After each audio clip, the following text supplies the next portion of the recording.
so many facets to the ongoing cover-up in this Cheney shooting story that we're only going to try to cover some of the most blaring.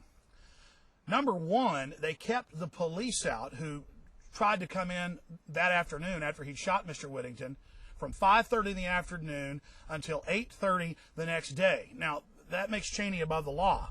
A regular citizen, the police are going to follow the law and fill out an incident report. That is state and federal law that they're supposed to do that. But that was violated. That was ignored. Then they took Mr. Whittington to a hospital further away from a larger and more high-tech hospital and wouldn't let the press or the local police in to interview him until the next day as well. And then Dick Cheney's story started to not make any sense. But we're here just to prove that Dick Cheney was obviously closer than 30 yards to Mr. Whittington from the pattern of the shot, the pellets from the shotgun, and from how far they penetrated inside his rib cage into his heart. Here is a side-by-side 28-gauge shotgun, the same length as the shotgun that Dick Cheney was using. We're using the exact same shot, 2 3/4 inch, 7.5 shotgun shells. So we're using the same load and the same shells that Dick Cheney was using. We have a variety of different targets here, and we've measured out with a tape measure exactly 30 yards or 90 feet. The first target we're going to shoot has a light background, and we're going to be testing not penetration, but pattern. First, I'm going to fire the shot through the larger barrel that shoots a wider pattern, and then the choked barrel that shoots a smaller pattern.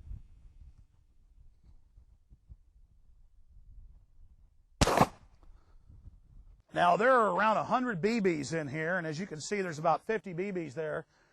Most of the shot went over and around, and we saw the sand behind it become disturbed. So this shows the pattern.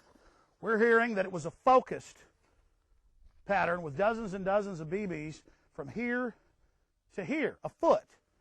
But do you see that here? Do you see that it was confined to a foot? No, you see that most of the shot went around this target at only 30 yards or 90 feet. Now I'm going to shoot with a modified barrel. Basically, it's the same as with the other barrel. A little bit more shot did hit the target, but most of it still spread out around the target.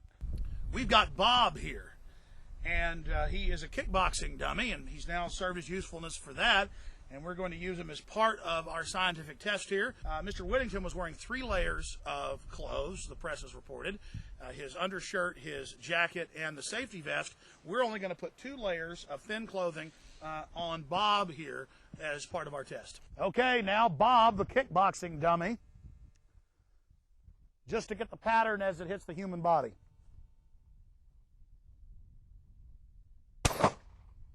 We just shot our dummy here, Bob, at exactly 30 yards and 90 feet. They put in the report, and look at this. He's soft rubber. He's soft rubber, very similar to human skin. And look at this. The pieces of shot didn't even penetrate. They simply bounced off. And look at the points where it bounced off there, and embedded right there in the nose. Look at that. Embedded right there in the nose, embedded right there in the face. Look at that. So, and here you can see a BB that did go in. See how there's the puncture mark right there? And then if we trephine out the wound, we just popped out the BB right there. Another one right here. See that? Went in about 1 millimeter. You can see it right here. Didn't go into his heart, ladies and gentlemen. Look at this. It didn't even go through the first layer of clothing. Oh, but they shot through 3 layers of clothing with Mr. Whittington. This is only 2 layers. Couldn't even go through 1. And then went through his skin, through his muscle, through the rib cage and all the gristle and the muscle that's there, through the inner bag that separates the heart from the rest of the organs, through another bag around the heart, and then into the heart. And then now they go, okay, well, it just drifted to the heart.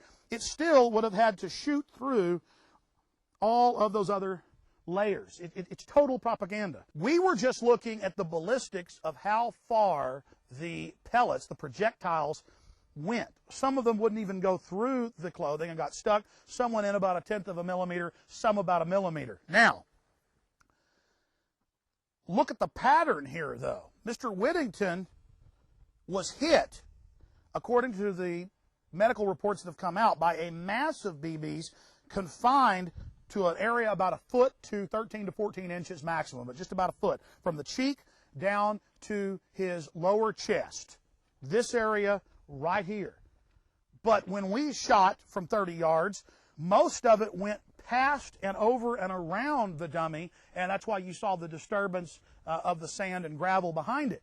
So proof there as well that he was much closer. Dick Cheney, in his own statement, says that they were out hunting and that he rotated, following a bird, 180 degrees, and that he then shot at the bird and hit Mr. Whittington. It's 101 in bird hunting that if 3 or 4 hunters are out, you only fire out in front of you. You don't even fire to your side near your companions. You're only firing in this range. But to keep this scientific, we're going to physically measure out 30 feet versus 30 yards. So we're going to be shooting at this target from only 1/3 of the distance.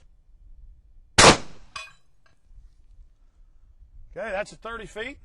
Now at 30 feet, or 1/3 the distance Dick Cheney claims he shot Mr. Whittington at, we're seeing a pattern that is about twice the size of what we saw with Mr. Whittington. For those that may be wondering, what's this big hole? Because I was aiming for his head with the shotgun. That's the wad. At 30 feet, the pellets don't have a chance to fully disengage from the little plastic wad that is in the front that they nest in. It's kind of like their mothership. Here is a wad from another shotgun. All right, folks, this is at 15 feet. This is at 10 feet. So here we have our targets testing the spread. 90 feet, much larger than the target, 6-foot plus spread. Then we have a 30-foot spread, most of it missing the target of at least 3-4 feet. Then we have 15 foot, a little 10-inch pattern. And then we have it 10 feet away, about a 7-inch pattern. And that's exactly what we thought we'd get with shotguns. So somewhere between 15 and 18 feet away, Dick Cheney shot Mr. Whittington. If we can even believe that part of the story. We know they're lying, so you can't believe any of it. And now we know why they kept the police out in violation of federal and state law. They were covering something up. There is the scientific evidence with a 28-gauge shotgun. Okay, here I am at 30 yards, 90 feet, firing at the chicken. And then we will fire at the watermelon.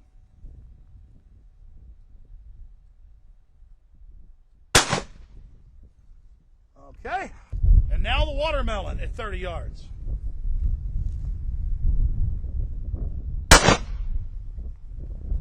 Okay, let's go check it out. Only one BB hit it. The pattern was so wide, a few BBs hit here, one BB hit there. I think you got one here and one here. Now let's get into the one visible hole and see how deep this went. It appears that the BB bounced back out just like it did with the dummy. Let's examine the watermelon. And you can see points where it hit. And we will now try to excise the BBs. Well, just a few of the shot hit the watermelon, and we cut it open, and about 1 millimeter under the skin is the BB, and it went about 2 millimeters through the skin, 1 millimeter deep and 2 millimeters through the skin, so we can give it 3 millimeters.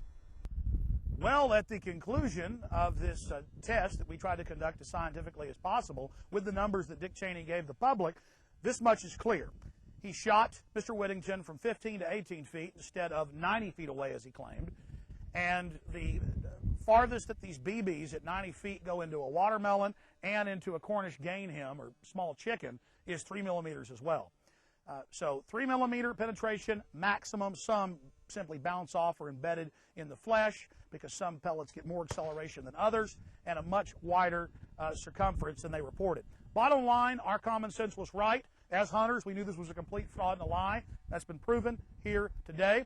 And we had an engineer here with us, and of course, we'll just say someone who works and has worked in police and military work. And they all have come to the same conclusion as we have off of camera.